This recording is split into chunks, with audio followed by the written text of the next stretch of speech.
Well, good evening, everyone. Nice to see you all again. Tonight, we're going to talk about draft 4 of the budget. We started in January with draft 1 in our opt-out resolution.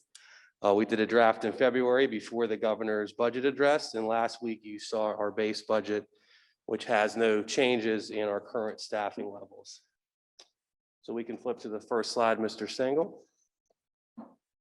So we participate in surveys throughout the year through PASBO, through PASA, through PSBA, and a lot of those budget surveys and surveys we take, they compiled recently into an easily readable document. But I wanted to update the board and the community just on how the struggles we're going through this year's budget is affecting every school district. So I'll just read through some of the things that are happening. Cyber enrollment has increased 70%. So cyber charter schools across the state, their enrollment has gone up 70%. That is true here. We're up about 17 students this year to 37.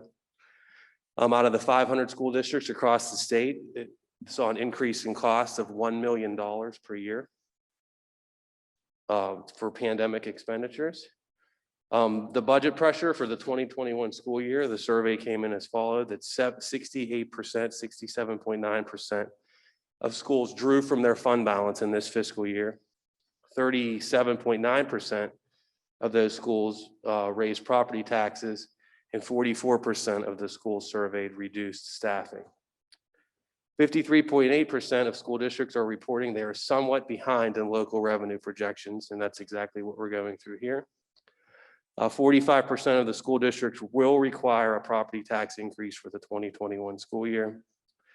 And 97.8% of school districts in the Commonwealth have spent resources to expand virtual learning options, which we did this year as well. Next slide, Mr. Stengel. So to kind of address the COVID impact slide, I presented this last Monday night, but some of these things are still holding true. Let's remember that we did start the year 2.775 million behind in revenue. So that again started the year off behind just because of the zero mil budget. We have received about $1.6 million in COVID relief. However, these monies have been spent on their intended uses.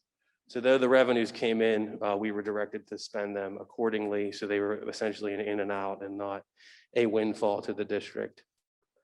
Again, the revenue shortfalls become the story of this year's budget.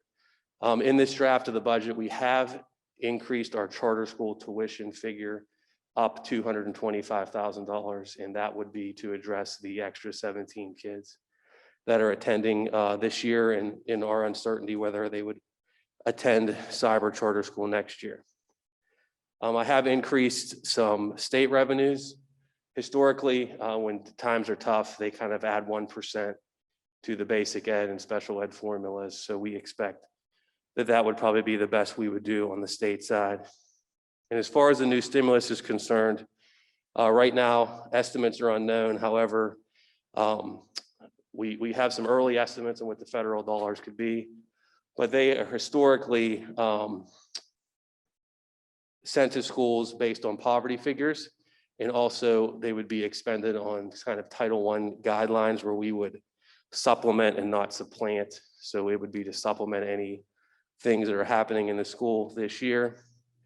And 20% of those monies from the articles that we've read will be for remediation.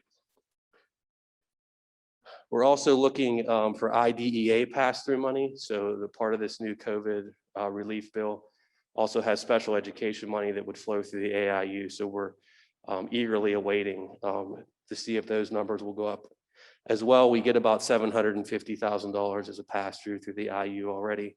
So we'll look to see what those numbers are.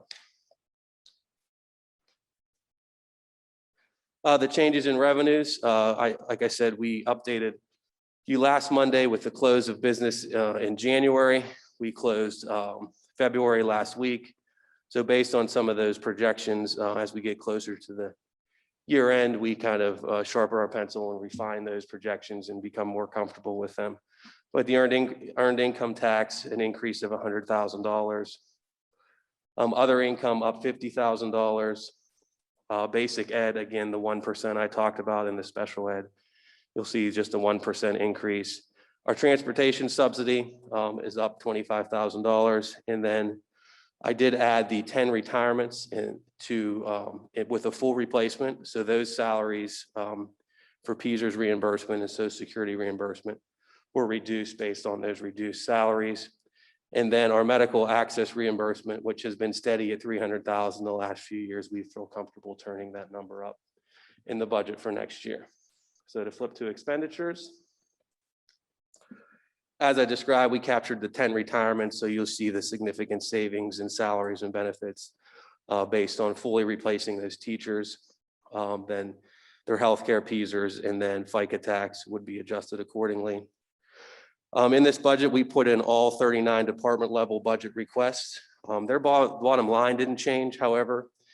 They shifted monies between the correct accounts based on the supplies and equipment that they needed. We did make some additions to the transportation line item and to the HVAC professional service line item, as those two contracts are up this year and we do expect them to increase. So you'll see those slight increases on the right. All in all, a $444,000 reduction over what I presented you last Monday night. So once we add that all together, you'll see where we'll be. Next slide, Mr. Stengel.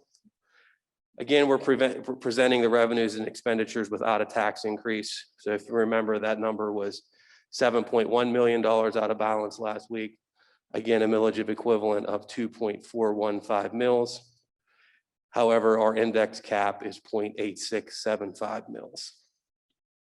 So the last slide, Mr. Stengel. So to show it with our full tax increase, the 0.8675 mils brings our out of balance to $4.1 million. This will certainly improve with the next stimulus payment. So we will know Thursday. PDE has nothing on their website yet. We have an early look with my PASBO group on Thursday afternoon. Well, they were kind of slice and dice how that money will be distributed. I will say again that 20% of that money will be for remediation. And just kind of the follow up to our millage discussion, I know we're asking the board to go 0.8675 mils with these current budgets based on not knowing the stimulus payment. However, the last 2 years, well, our last 12 years average has been a 0.46 increase. So what we're asking the board here is a 0.46 increase for 2021, a 0.46 increase for 21-22, which is 0.92. However, our index being just 0.6875. So we'll talk to you a little bit more in April about what the stimulus will do, how we can allocate that towards salaries and benefits and any equipment we will need. And then we'll also talk about kind of the long-term effects of raising taxes, not raising taxes, and how that can compound and how we can get ourselves to a balanced budget before our May meeting. So I'll take any questions. Not much of a huge swing from last week, just some refinements and some things we were comfortable with. We're eagerly awaiting the next stimulus to see how that will affect our bottom line.